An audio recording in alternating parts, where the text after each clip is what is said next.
Yo, yo, yo, YouTube. The time has come. The money is flowing into GOATs, 90s superstars, everything that I buy, collect, flip, invest in.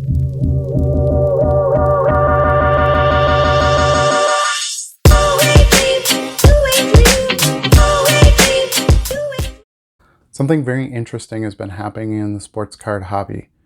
If you follow the Sports Card Investor app at all, you'll see the top 20, 30 cards is loaded with GOATs and 90 stars and not modern day, ultra modern basketball cards. Finally, this is the day I've been waiting for.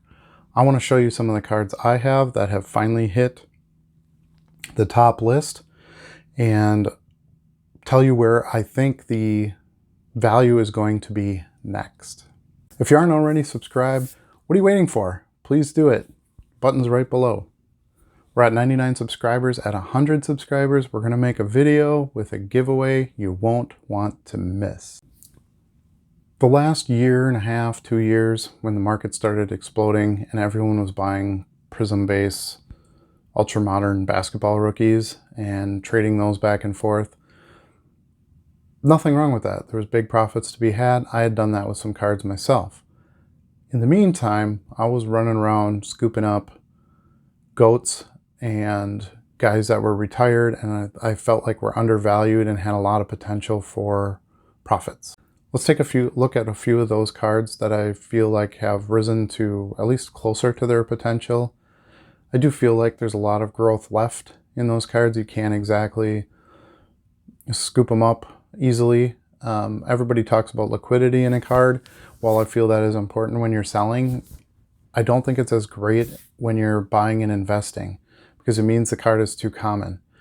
I would rather look for the card that hasn't been sold in the last year, year and a half, and buy that one because I don't have any competition if I go to sell it.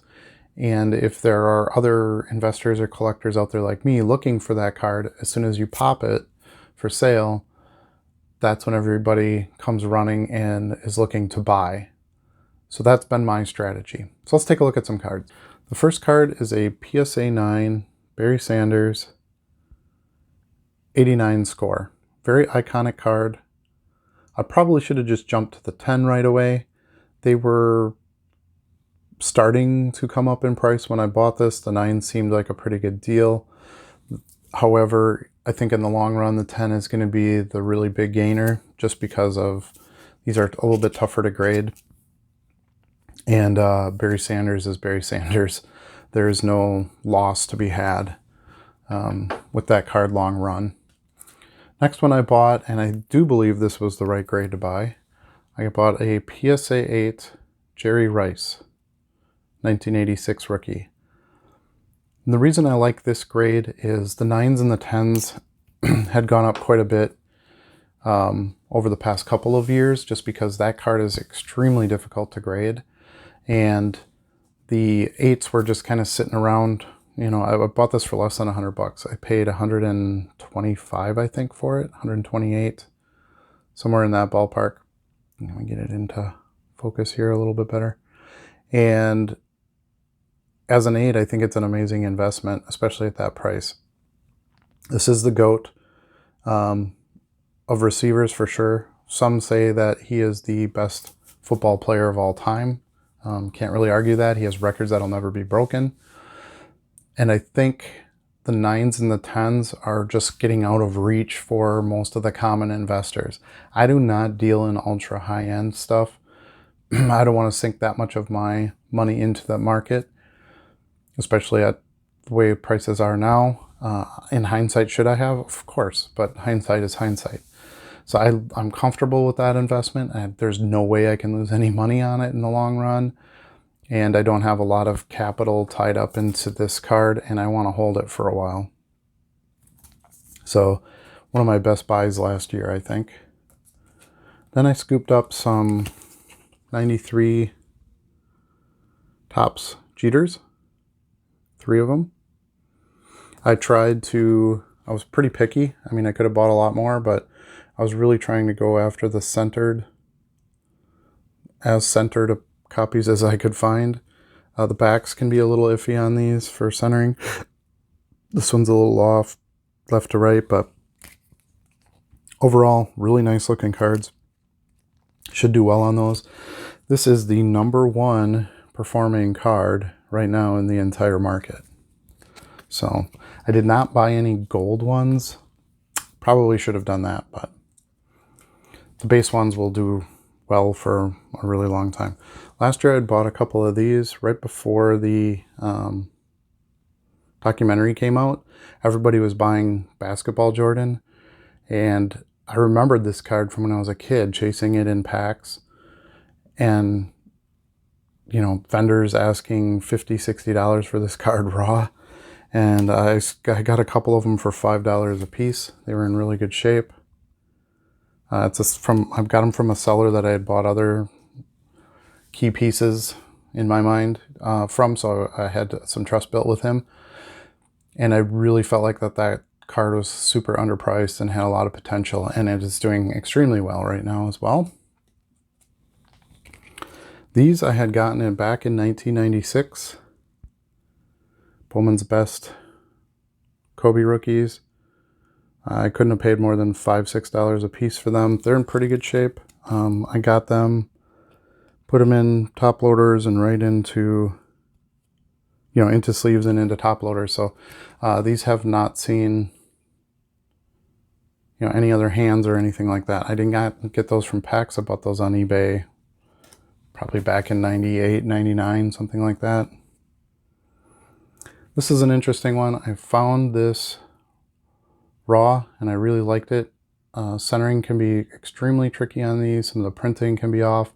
This isn't the most vibrant printed copy, but to some degree I like that because it helped ensure me that this was not a reprint. It's pretty well centered on the back. It does have one printing defect, really tiny up there, if you can see it. So, but again, that helped me authenticate it, and I know it's not trimmed. I already measured it, so we're hoping this does really well because the Montanas have exploded big time.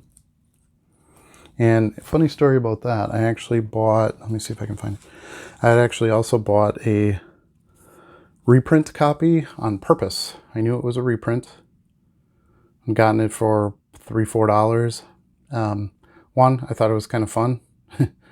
And two, when I was shopping for a solid raw copy, I really wanted to see what the reprint looked like so that I would not get stuck with buying a reprint that I thought was real. And if you look at these cards back to back, you can see how different they are. The top one is the reprint. This is the real one. You can see the difference in the coloring and the black printing on the lettering and things like that. So that was a nice helpful tool to shop for that card raw. Those have gotten, you know, it's Joe Montana and it was an 81 Topps card, so the graded, the 9s and 10s had already been pretty high, priced pretty high, but I felt like there was a lot of raws out there that would have an opportunity to grade well, assuming it was in the correct form it should be in, pulled from a pack. So I thought that would be a great opportunity for me to try to get something raw and get something out of it.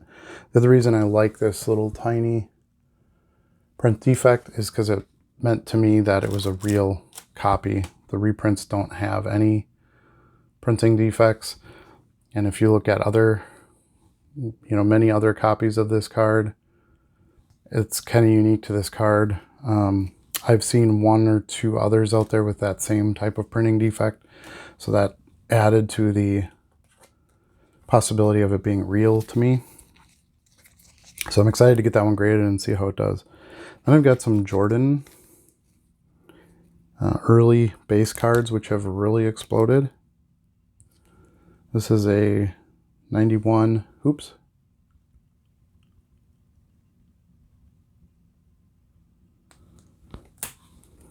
This is a 92 hoops.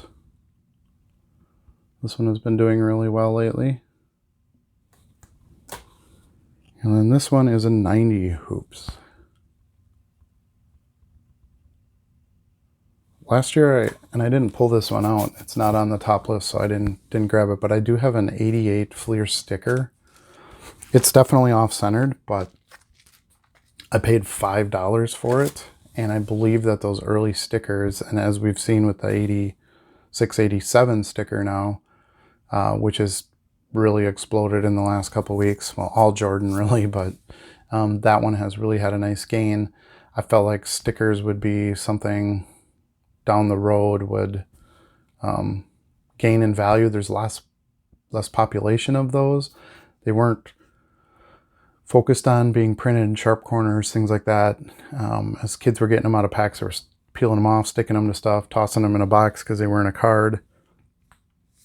Things like that. I feel like that's going to have added rarity as the market expands and more people are looking for Jordan stuff. So next, let's do some Kobe's. This card was given to me as a gift. It's a second-year Kobe Topps. It is off-centered, left to right. It's not going to 10.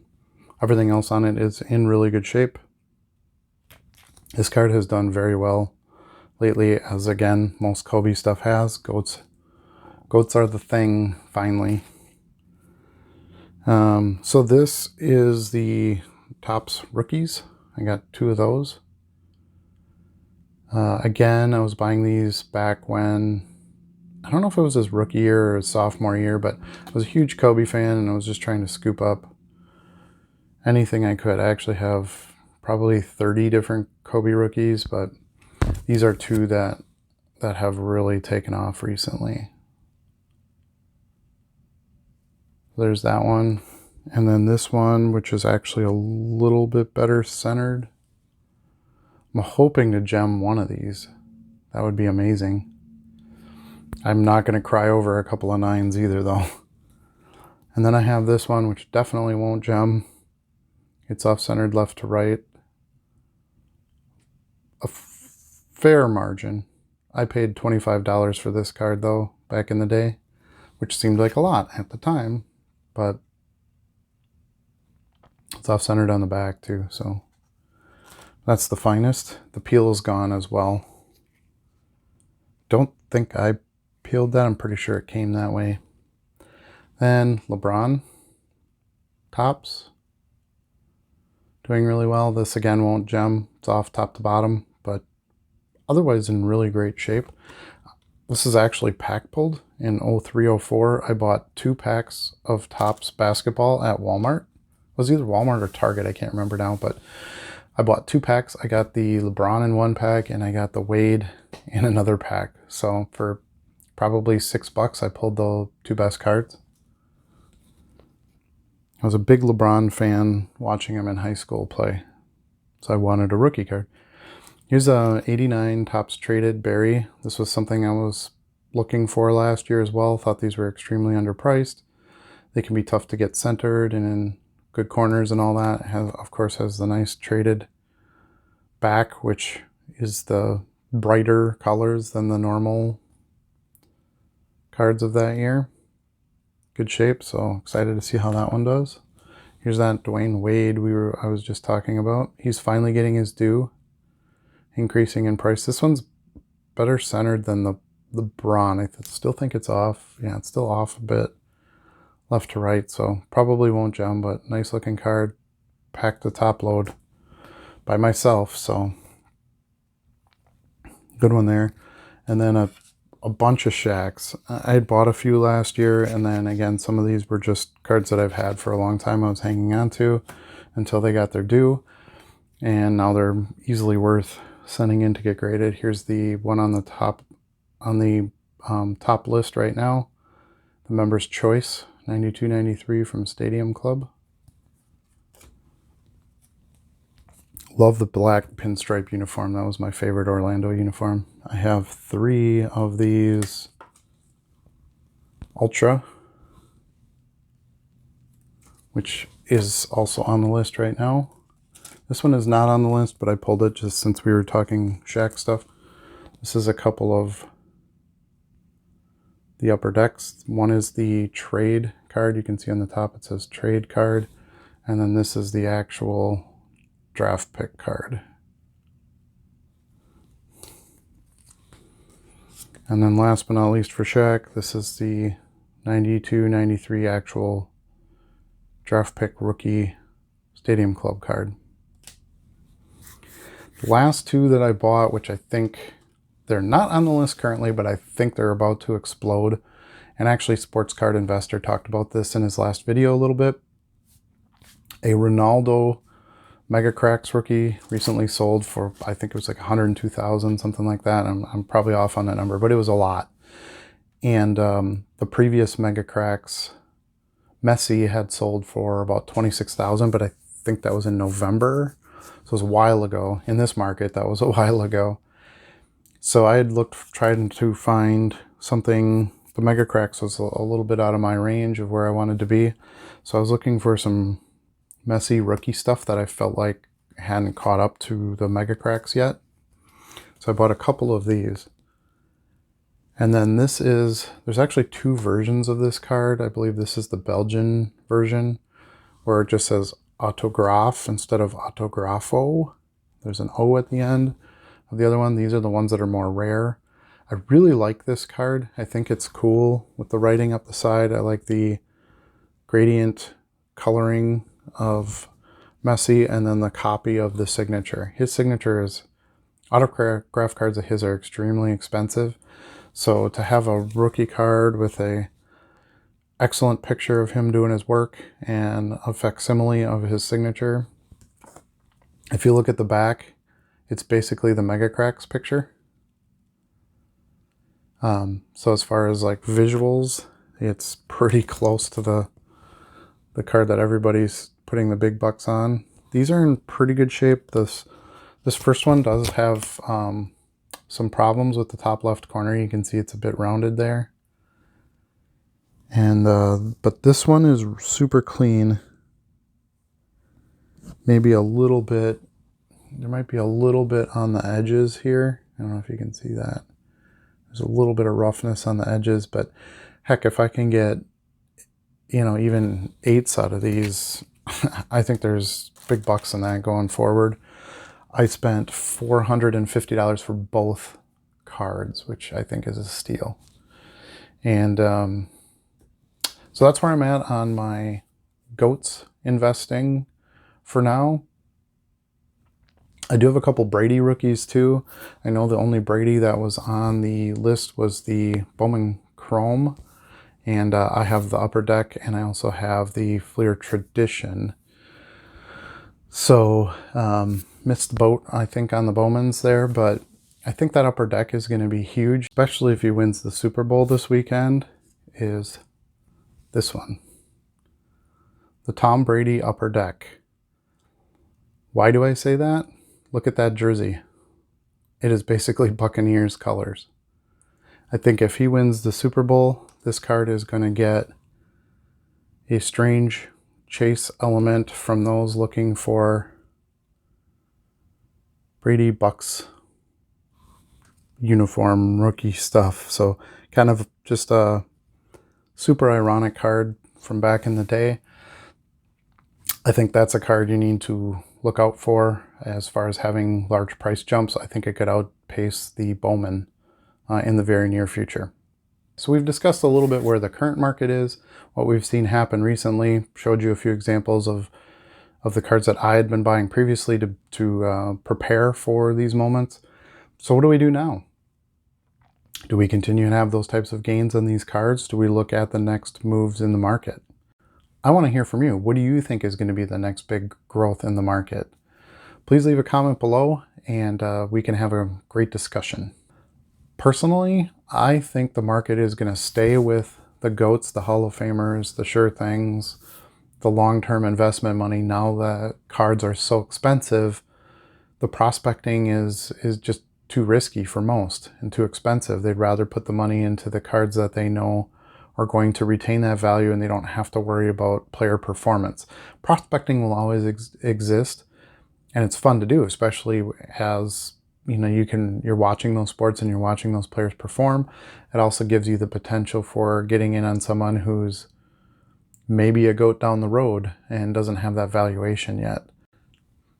I believe the next thing that the money is going to pump into and we're going to see big gains on is rare inserts and parallels, short printed stuff of Hall of Fames, GOATs, players that are still relevant after their careers are done. So before this big market boom, one of the things that was keeping the market alive and adding value to it was rare 90s inserts. Now in the 70s and 80s, cards weren't as highly printed. Well, the 80s somewhat, but the late, the 70s, the early 80s, those cards didn't have a lot of production. So their values could increase on their own just because they were rare in their own right. Not to mention the fact that quality control wasn't really there. You had a lot of off-centering, corner issues, wax stains, printing defects, things like that that would limit how many really nice copies of that card were out there. We don't really have those problems today. Cards are printed more plentiful. The tech has gotten better. The quality control is much better. So in the 90s, what they did to add value to the packs and to get the collectors to keep buying was they would add inserts and low-numbered parallel cards. Some examples of some of those cards are Essential Credentials, the Platinum Medallion from Ultra, Star Rubies from Skybox, lots of the metal, precious metal gems, which of course everybody's familiar with and has led a charge in these values way before we've had the explosion of the last 2 years with new buyers and investors coming in. I think the value is going to return back to those cards and push those up even further, because those are really the true rare examples out there. So if you can get in on some of those and get them at a good price, the Jordan stuff is completely ridiculous. Those are going to be tough to get anything rare on. There's such a collector base for him. But there's plenty of other great players. Look at some, for some rare Kobe stuff, some rare Shaq stuff. Lots of the quarterbacks in the NFL. Brett Favre, of course, which is my guy. Brady, Montana, Young, some of those guys. You can find some of their rare stuff. That's where the big bucks are going to end up getting parked at some point in time, because you have the best of all worlds. You have rarity, you have aesthetics. Generally those cards look really cool. Since they were shorter printed, the companies put something into them to make them chase. If they are in packs, they're not going to pull out perfect. And again, it's in wax. That's probably not going to get opened. And then to top it all off, you have the gold standard portion of it, which would be the Hall of Famer and the player who's already cemented their legacy.